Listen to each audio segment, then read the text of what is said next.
আবু হুরায়রা রাদিয়াল্লাহু তাআলা আনহু বলেন, রাসূল সাল্লাল্লাহু আলাইহি সাল্লাম একদা বললেন, হাল তাদুরুনা মাল গীবাত, সঙ্গী সাথী বলতে পারো গীবাত কাকে বলে? সঙ্গী সাথী বলতে পারো বদনাম পরনিন্দা কাকে বলে? কালু আল্লাহ রাসূলুহু আলাম। সাহাবীগণ বললেন, আল্লাহই ভালো জানেন, আল্লাহ রাসূলই ভালো জানেন, আমরা বলতে পারছি না গীবাত কাকে বলে। তখন আল্লাহ রাসূল বললেন, যিকরুকা আখাকা বা ইয়াকরাহ, তুমি তোমার ভাইয়ের কোনো কথা বলো আর ও যদি শুনতে পাই তাকে যদি খারাপ লাগে, এটাই হলো গীবাত। শোনো, তুমি তোমার ভাইয়ের কোনো কথা কোনো জায়গায় বলছো, আর যার কথা বলছো ও যদি শুনতে পায় তাকে যদি খারাপ লাগে, এটা হলো গীবাত। তুমি কারো কোনো কথা কোনো মানুষের সামনে বলছো, ওকে যদি এটা খারাপ লাগে, সেটাই হলো গীবাত। তো এই পর্যন্ত বলতে সাহাবীগণ বলছে না, রাইতা ইনকান ফিহি মাকুল, তাহলে ঠিক আছে আল্লাহ রাসূল আপনি বলেন যে একটা মানুষ জেনা করেছে, তাই তো আমি বলছি জেনা করেছে, সেটাও কি গীবত হবে? একটা মানুষ চুরি করেছে, তাই তো আমি বলছি যে সে চোর, তাহলেও কি গীবত হবে? আর তা আপনি বলেন, তাহলে আপনার মতামত কি? তখন আল্লাহ রাসূল বলছেন, শোনো, ইনকানা ফিহি মা তাকুলু ফাকাদ দিগদাবতাহু, ও যদি চুরি করে থাকে তুমি বলো, তাহলে গীবত। ও যদি জেনা করে থাকে আর তুমি বলো, তাহলে গীবত। আর ওয়াইলাকুম মা ইয়াকুলু ফিহি ফাকাদিবতাহু, আর তুমি যদি ও এটা করেনি, তুমি তার ব্যাপারে বলছো ফাকাদ বাহাত্তাহু, তুমি তাহলে তার উপরে অপবাদ লাগালে। ও তো জেনা করেনি, তুমি বলে দিলে। ও তো গালি দেয়নি, তুমি বলে দিলে, তাহলে তুমি তার উপরে অপবাদ লাগালে। তো দুইটার শাস্তি দুই রকম। আমি যদি আপনার গীবত করি, তাহলে আপনার হাত ধরে ক্ষমা নিতে হবে, তাছাড়া এই পাপ ক্ষমা হবে না। বিচারের মাঠে এই পাপ ক্ষমা হবে না। কাবা ঘরের গিলাপ ধরে কান্নাকাটি করলেও ক্ষমা হবে না। আজ থেকে নিয়ে মরা পর্যন্ত ক্ষমা চাইলেও ক্ষমা হবে না, ক্ষমা হবে না। হাত ধরেই ক্ষমা নিতে হবে। আর একটা পথ হলো বিচারের মাঠে এই পরিমাণ নেকি দিয়ে দিতে হবে। এটা হলো গীবাত, এটা হলো গীবাতের শাস্তি। আর যদি অপবাদ হয়, তাহলে ৮০ লাঠি। ৮০ লাঠি ছাড়া আপনাকে পবিত্র করার কোনো পথ নেই। তো নিজে বাড়িতে খেয়ে দোকানে বসে যে গীবাত করলেন, আড্ডা পিটলেন, এবার কি হলো? এটা কি করলেন? দিন রাত যে ছুটে বেড়াচ্ছেন মোটর সাইকেল নিয়ে, আর সেই আর কত কি যে বলছেন। তো সাংবাদিক এসেছে প্রতিষ্ঠানে, তো আমাকে কিছু জিজ্ঞাসা করছে। তা আমি বলছি যে আসলে তো এইসব উত্তর আমি দিই না। তো তোমরা এই সাংবাদিকতা ছাড়া তোমাদের রুজি আর কোনো পথ নেই? রুজি ভিক্ষা করে খাও। আপনারা যারা এখানে সাংবাদিক আছেন, আপনাকে আমি কষ্ট দিতে চাইনি, তো দুঃখিত। সাংবাদিকতা মানে হলো মানুষের দোষ ত্রুটি জেনে পেপারে প্রচার করা। এর চেয়ে খারাপ কাজ দুনিয়াতে আছে? মানে রুজির কি আর কোন দুনিয়াতে পথ নেই? দিন মজুরি করে খেতে হবে। আমি তো বলেছি উপার্জনের পথ চারটা। একটা হলো দিন মজুরি, সন্ধ্যায় টাকা শেষ। একটা হলো চাকরি, 25 দিনে শেষ। একটা হলো জমি চাষ, সমান সমান না হলে লস। আর একটা হলো ব্যবসা। তখন রাসূল সাল্লাল্লাহু আলাইহি সাল্লাম বললেন, সত্যবাদী বিশ্বস্ত ব্যবসায়ীরা বিচারের মাঠে নবীদের সাথে থাকবেন, শহীদদের সাথে থাকবেন, সিদ্দিকদের সাথে থাকবেন। এটা উপরে যেতে যেতে যেতে যেতে অনেক উপরে চলে গেল। তাহাজ্জুদ পড়ে রাসূলের সাথে থাকার সুযোগ হয় না।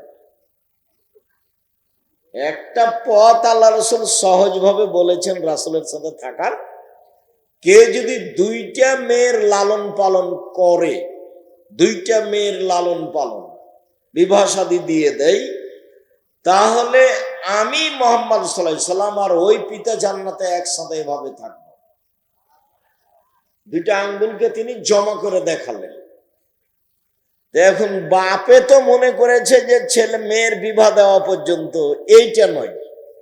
আল্লাহ রাসূল বলেছেন আল্লামাহা তাকে বিদ্যা শিখিয়ে দিয়েছে, ও আদ্দাবাহা শিষ্টাচার শিখিয়ে দিয়েছে, ও আহসানা ইলাইহিন্না তার সাথে ভালো আচরণ করেছে। তাহলে এই পিতা আর আমি জান্নাতে একসাথে থাকব। তো বাপ তো জানে না বিদ্যা কাকে বলে, বাপ তো জানে না শিষ্টাচার কাকে বলে, তো কি শিখাবে তাহলে? সকালে গিয়ে মেয়ে তো আপনার যত স্কুল কলেজ আছে গোদাগাড়ি চাঁপাইনবাবগঞ্জ বাংলাদেশে, মেয়েরা সকালে গিয়ে বলছে ও কালিমা তোমার আকাশ, ও কালিমা তোমার বাতাস। তাহলে কি বাপ ভালো শিখিয়ে দিতে পারলো? সকালে মেয়েকে বলছে তুই বল যে আল্লাহ এক নয়, কালিমাও আল্লাহ। নাউজুবিল্লাহ। মেয়ে এখন সকালে গিয়ে বলছে কালিমাও আল্লাহ, কালিমা বাতাস দিতে পারে,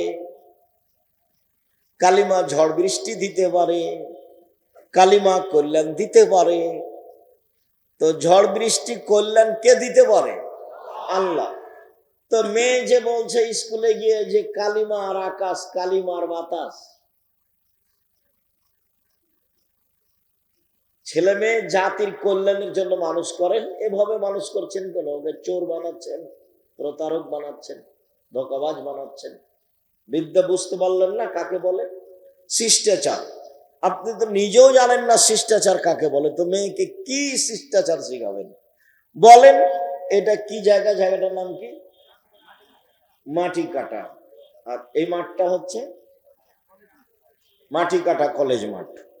তো এখানে আশেপাশে যেসব বাড়ি আপনাদের মেয়েরা যারা এসেছে, যারা ঢং ঢং করে চলে গেছে, এরা সবাই ধরেন যে আপনার মেয়ের নখটা বড় আছে, বলেন এটা কোন শিষ্টাচার? নখে নেইল পালিশ আছে, বলেন এটা কোন শিষ্টাচার? ইহুদি খ্রিস্টানদের পতিতালয়ের মেয়েরা নখে নেইল পালিশ দেয়। ইহুদি খ্রিস্টানদের পতিতালয়ের মেয়েরা নখে নেইল পালিশ দেয়। ইহুদি খ্রিস্টানদের পতিতালয়ের মেয়েরা নখে নেইল পালিশ দেয়। তা আপনার মেয়েও নখে নেইল পালিশ দিয়েছে, বলেন এটা কোন শিষ্টাচার? দুঃখিত। ভ্যানিটি ব্যাগ নিয়ে সাজগোজ করে ঘুরে বেড়াচ্ছে, আজও ঘুরে বেড়াচ্ছে, দোকানপাটে এদিকে ওদিকে ঘুরছে, বলেন এটা কোন শিষ্টাচার? পরচুলা মাথা দিয়ে বড় করে খোপা বেঁধেছে, বলেন এটা কোন শিষ্টাচার? আল্লাহ রাসূল বলছেন লান আল্লাহ আলাল ওয়াসিমাতে ওয়াল মুস্তাওসিমাতে ওয়াল ওয়াসিলাতে ওয়াল মুস্তাওসিমাতে ওয়াল মুতানাম্মিসাতে ওয়াল মুতাফাল্লিজাত। যেসব মেয়েরা উল্কি করে তাদের উপরে অভিশাপ, যেসব মেয়েরা পরচুলা ব্যবহার করে তাদের উপরে অভিশাপ, যেসব মেয়েরা ভুরু তুলে চিকন করে তাদের উপরে অভিশাপ, যেসব মেয়েরা দাঁত ছিলে চিকন করে তাদের উপরে অভিশাপ, যেসব মেয়েরা বেরেসিয়ার পোষে নিজেকে কম বয়সের দেখায় তাদের উপরে অভিশাপ, যারা উঁচা স্যান্ডেল পরে নিজেকে লম্বা দেখায় তাদের উপরে অভিশাপ, যারা এসব ঢং অবলম্বন করে তাদের উপরে অভিশাপ। তো মেয়ে তো জাহান্নামে চলেই গেছে, আপনিও তার সাথে আছেন, এবার জান্নাত নবীর সাথে হবে কিভাবে? এইভাবে মেয়ে মানুষ করে হবে? মেয়ে তো আপনার, মেয়ে কি হিন্দুর? ফ্যাশন বোরকা পরে ঘুরে বেড়ায়, ওই আপনার গোদাগাড়ি বাজারে যায়, মহিষাল বাড়ি বাজারে যায়। আপনার মেয়ে তো হিন্দুর নাকি মেয়ে? ও কি ইহুদির মেয়ে? ও কি খ্রিস্টানের মেয়ে? শরম পাচ্ছেন কেন? শরম পাবেন কেন? আপনি তো বাপ, আপনাকে তো আমি বাপ মনে করি। যদি আমি দুঃখে বলি যে আপনাকে যেন বাপ না বলে, আব্বা না বলে, চাচা বলে, এটা আমার দুঃখ, এটা আমার আফসোস। এটা আমি বহুদিন থেকেই বলছি যে আপনার মতো স্ত্রীকে ওই মেয়ে যেন আপনার স্ত্রীকে যেন মা না বলে, বলবে খালা। কেননা তো মা হিসেবে দায়িত্ব পালন করেনি। যদি করে তাহলে আজকে এভাবে ও নিচু মানের মেয়ে কেন? ও ইতর শ্রেণীর মেয়ে কেন? ও নিম্ন শ্রেণীর মেয়ে কেন? ও রাস্তাঘাটের মেয়ে কেন? ও পতিতালয়ের মেয়ে থাকতে যায় কেন? ও ফ্যাশন বোরকা পরে কেন? ও নোংরা পোশাক পরে কেন? ও বেহায়া ঘুরে কেন? ও চুল দেখিয়ে মানুষকে চলে কি করে? পুরুষের পোশাক পরে কেন? ওটা মা নয়, ওকে খালা বলা অপরাধ, আপনাকে বাপ বলা অপরাধ। নিজের মেয়েকে পোশাক পরাতে পারেননি, বাপ বলছেন আপনি? কি হিসেবে আপনি বলেন? আব্দুর রাজ্জাক সাহেব, আমার 2টা মেয়ে আছে, লালন পালন করেছি, বিবাহ দিয়েছি, তাহলে আমিও নবীর সাথে থাকবো? কথা তো ঠিক, কিন্তু মেয়ের যা অবস্থা তো জাহান্নামে চলেই গেছে।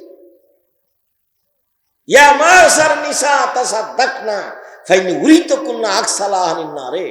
হে মহিলারা শোনো, তোমরা দান করে জাহান্নাম থেকে বাঁচো, তোমাদের অধিকাংশ নারী জাহান্নামী। জাহান্নাম বলতে নারী আর নারী, জাহান্নাম বলতে নারী আর নারী, জাহান্নাম বলতে শুধু নারীকেই বোঝায়, মহিলাকেই বোঝায়। যদিও মহিলাদের জান্নাতে যাওয়া সহজ পথ, 4টা কাজ করলে জান্নাতে চলে যাবে। 1, 5 ওয়াক্ত সালাত, 2, রমজান মাসের সিয়াম রোজা, 3, স্বামীকে মেনে চলা, 4, জেনায় লিপ্ত না হওয়া। জান্নাতের সব দরজা খোলা। পথ অধিক সহজ করে রেখেছেন আল্লাহ রাসূল। কিন্তু আপনি যে জান্নাতে রাসূলের সাথে থাকবেন, আপনার মেয়ের অবস্থা কি? ও কেন বাজারে গেল? আপনি কি মরে গেছেন? ওর গায়ে, ওর হাতে এখন একটা ভ্যানিটি ব্যাগ আছে, ওটা কেন তার সাথে? ওটা কেন? ও কেন বাজারে যায়? ও কেন এভাবে চলে? ও কেন কাপড় কিনতে যাবে? ওর বাপ মরেছে, ওর শ্বশুর মরেছে, ওর ভাই মরেছে, ওর বোনের ছেলে মরেছে, ওর ভাইয়ের ছেলে মরেছে, ওই একই দুনিয়াতে থাকে, ও যায় কেন? ওর শরম হয় না কেন? ওর হায়া হয় না কেন? ওর লজ্জা হয় না কেন? ওর শরম হয় না কেন? এর ইতস্তবোধ হয় না কেন? ও নিজেকে মনে করে না কেন যে আমি মহিলা? নিজে মনে করে না কেন? কেন মনে করে না? আয়েশা রাদিয়াল্লাহু তাআলা আনহা বলেন, আমি পায়খানা টয়লেটে গেছিলাম দূরে, এসে দেখছি জনগণ সব চলে গেছে, আমি এখন একাই, আমি বসে আছি। সাফওয়ান ইবনে মুআত্তাল আমাকে দূর থেকে দেখে বুঝতে পেরেছেন। তিনি আমাকে দেখে চিনলেন কি করে? পর্দার আয়াত নাযিল হওয়ার আগে তিনি আমাকে দেখেছিলেন। আমি ছিলাম হালকা পাতলা মেয়ে। হাদিসে বোঝা যায় তার রূপের অভাব ছিল না, তবে অবশ্যই তিনি সারার মতো সুন্দরী ছিলেন না। পৃথিবীর সবচেয়ে সুন্দরী মহিলা হচ্ছেন ইব্রাহিম আলাইহিস সালামের স্ত্রী সারা। তবে তিনি সাফিয়াকে নিজের চেয়ে সুন্দরী মনে করতেন। কাজেই মাঝে মধ্যে তিনি বলতেন, হাসবুকালিন নিসা, হাসবুকালিন নবী সাফিয়া কাদা ওয়া কাদা। আপনি সাফিয়ার অত সুন্দরী গুণ বলেন কেন? যে সাফিয়া সুন্দরী মহিলা, সাফিয়া এই মহিলা। আরে সাফিয়া তো একটা খাটো মহিলা, আপনি তার এত প্রশংসা করেন কেন? এইটা আয়েশা রাদিয়াল্লাহু তাআলা বলেন, এবং বুঝতে পারতেন যে সাফিয়ার কিছুটা সুন্দরী গুণ আমার চেয়ে বেশি আছে, এটা তিনি আঁচ করতেন। যখন এভাবে বলেছেন, আরো তো একটা খাটো মহিলা, আপনি তার প্রশংসা করছেন, তখন আল্লাহ রাসূল বলছেন, হে আয়েশা, লাকাদ কুলতে কালিমাতাল্লাহ মাজাজাত বিহাল বাহরুল্লাহ ওয়াজাজাতহু। আয়েশা, তুমি যেই কথা বললে, এই কথা যদি সাগরে ফেলে দেওয়া হয়, তাহলে সাগরের পানি ঘোলা হয়ে যাবে। তুমি খাটো বলেছ, বদনাম হয়েছে, সেটা আমার পরের কথা। এখন কথা হলো এই যে আপনি আপনার 2 মেয়ের কারণে রাসূলের সাথে জান্নাতে থাকতে পাবেন কিনা, এইটা আমার কথা। এই মুহূর্তে রাসূল সাল্লাল্লাহু আলাইহি সাল্লাম বললেন, ওইসব মহিলাদের উপরে অভিশাপ যারা পরচুলা ব্যবহার করে, যারা ভুরু তুলে চিকন করে, যারা দাঁত ছিলে চিকন করে, যারা উল্কি গায়ে লাগায়, যারা নিজেদেরকে উঁচু লম্বা দেখানোর জন্য উঁচু স্যান্ডেল পরে, যারা ব্রেসিয়ার পরে নিজেকে কম বয়সী প্রমাণ করতে চায়, এদের উপরে অভিশাপ, এদের উপরে অভিশাপ, এদের উপরে আল্লাহর গজব নাযিল হবে।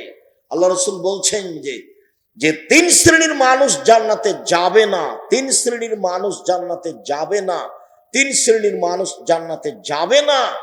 তার 1 শ্রেণীর মানুষ হচ্ছে রাজলাতু মিনান নিসায়ে, পুরুষের বেশধারী নারী, যারা পুরুষের জুতা স্যান্ডেল পরে, যারা পুরুষের শার্ট প্যান্ট পরে, যারা পুরুষের পোশাক পরে, তারা জান্নাতে যাবে না। তো আপনার মেয়ে তো প্যান্ট পরে আছে এখন, তো আল্লাহ রসুল তো ঘোষণা আগেই দিয়েছেন, তা আপনি তখন তাহাজ্জুদ পড়েও হবে না, হজ করেও হবে না, পথ তো সব বন্ধ হয়ে গেছে মেয়ের কারণে। যে মেয়ের কারণে রাসূলের সাথে কিভাবে থাকার সুযোগ হচ্ছিল, একসাথে রাসূলের সাথে একসাথে। আবার আঙ্গুল দেখেছেন এইভাবে, বুঝতে পারা যায় না নাকি, ফাঁকা নাই, জমা। আবার বলেছেন কে যদি ইয়াতিম লালন পালন করে, ইয়াতিম, তাহলে সে লোক আর আমি জান্নাতে এভাবে থাকবো।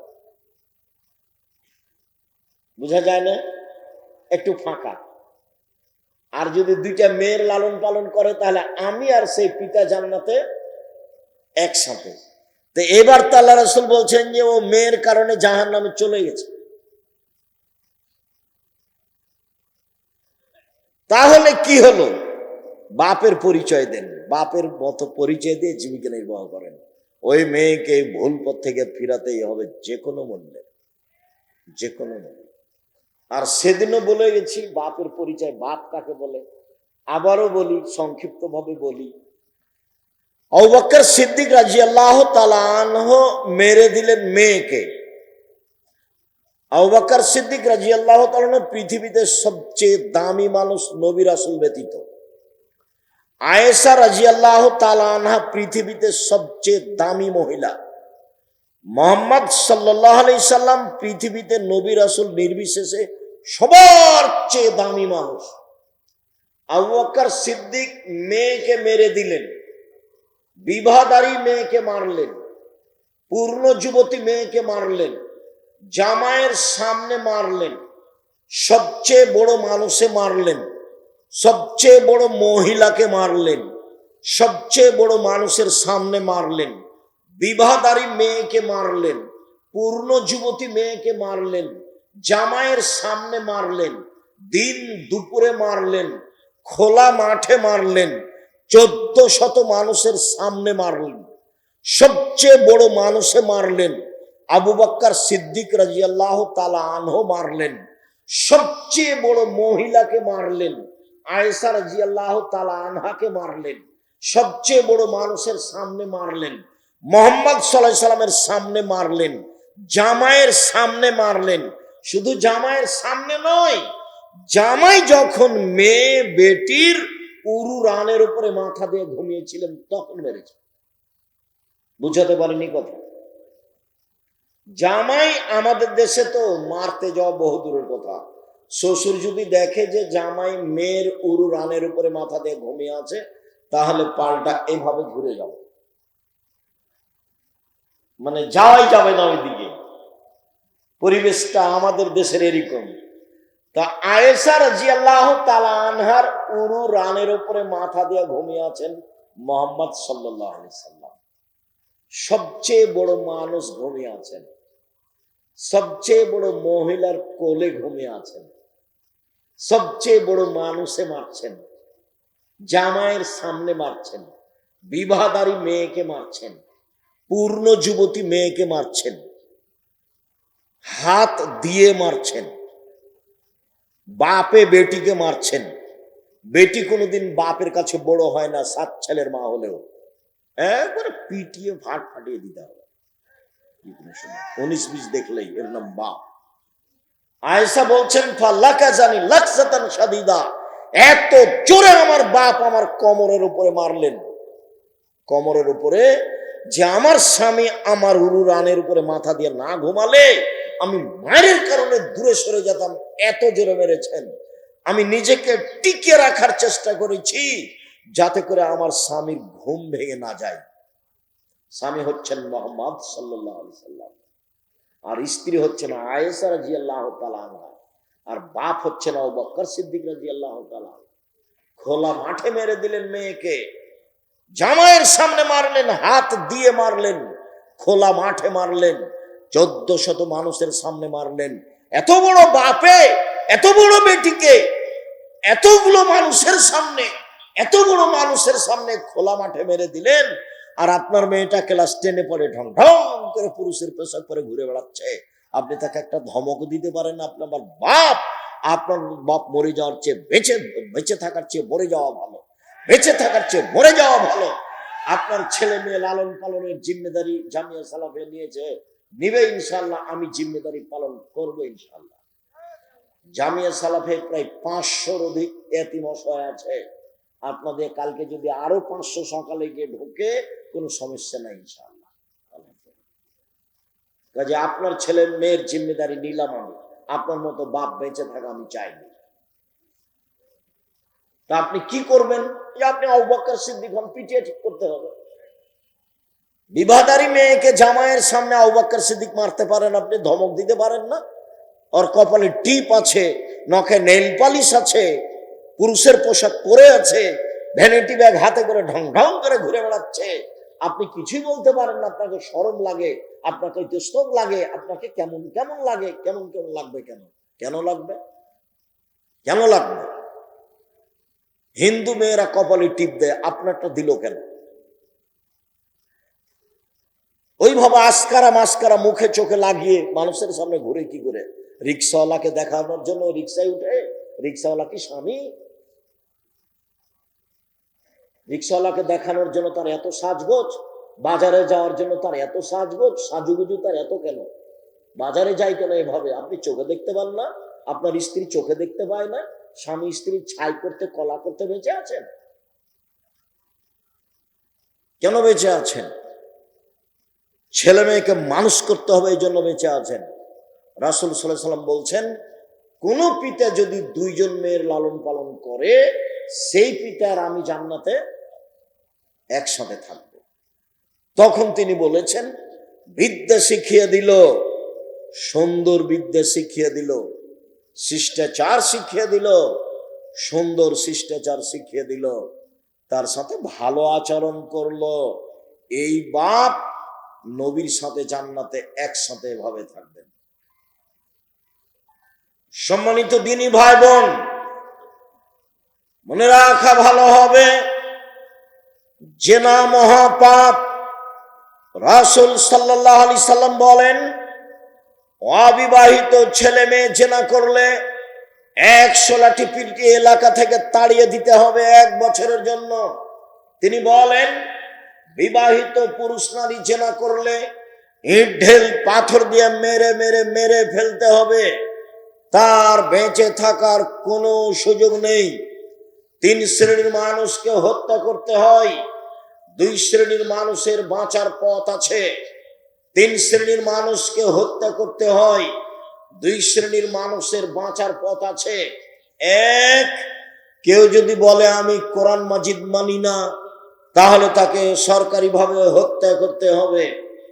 ফাঁসির মঞ্চে নিয়ে যাওয়া হয়েছে, ও এখন বলছে আমার ভুল হয়েছে, কোরআন আল্লাহর দেওয়া বিধান, তাহলে তাকে ফাঁস থেকে নামিয়ে নিতে হবে। হত্যার যোগ্য অপরাধ ছিল, স্বীকৃতির কারণে সে বেঁচে গেল। 2, আপনি আমাকে হত্যা করেছেন, আমার বাপ মা আপনাকে হত্যা করে নিবে, তার নাম কিসাস। তবে আপনার বাঁচার পথ আছে। আপনাকে ফাঁসির মঞ্চে নিয়ে যাওয়া হয়েছে, গলায় ফাঁসও দেওয়া হয়েছে, আমার বাপ মা ছুটাছুটি করে বলছে আমরা মাফ করে দিলাম, আমরা মাফ করে দিলাম, আমরা কিসাস নিব না, তাহলে আপনার আর ফাঁসি হবে না। 3, বিবাহ করার পরে যদি কেউ জেনায় লিপ্ত হয়, তাহলে তাকে পৃথিবীতে বাঁচিয়ে রাখার কোনো পথই নেই। কিয়ামত পর্যন্ত কোনো পথ বের হবে না। বিবাহ করার পরে যদি কেউ জেনায় লিপ্ত হয়, তাহলে তাকে পৃথিবীতে বাঁচিয়ে রাখার কোনো পথ নেই, পুরুষ হোক আর নারী হোক। জেনা মহাপাপ, জেনা মহাপাপ, জেনা মহাপাপ।